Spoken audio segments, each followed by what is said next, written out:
त मां Iqbal Hussain किलारक town committee पिरियालो जो आहियां ऐं मां हिते काफ़ी वक़्त खां कमु करे रहियो आहियां, जंहिंजे करे अॼु हिकु 2013 जी अपॉइंट किलारक सिराजुद्दीन शेख ड्यूटी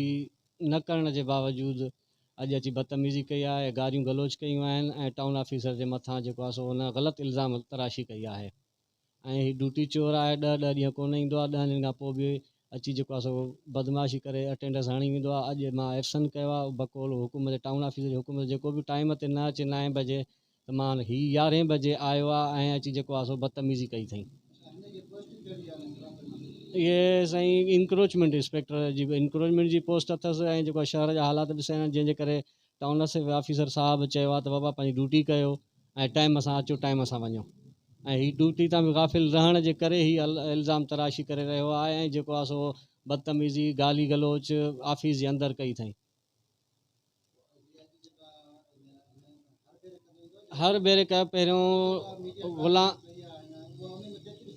काई सदाकत न आहे। हिन पहिरियों बि ग़ुलाम मुश्तबा मल्लाह जे टाइम में बि हिन बदतमीज़ी कई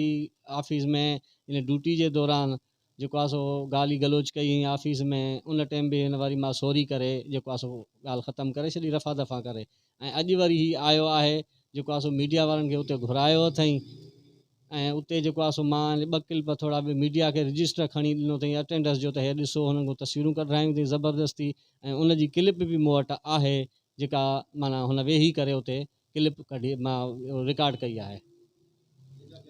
जेका ग़ैर क़ानूनी आहे। असांजे ऑफिस जे रूल जे ख़िलाफ़ु आहे त कंहिं बि ॿाहिरि माण्हू खे कोई बि रिकॉर्ड या का अहिड़ी शइ न ॾियणु घुरिजे जेका हिन सिराजुद्दीन शेख बदमाशी जे तौर ते हुननि खे ॾिनी आहे, तस्वीरूं कढायूं अथई।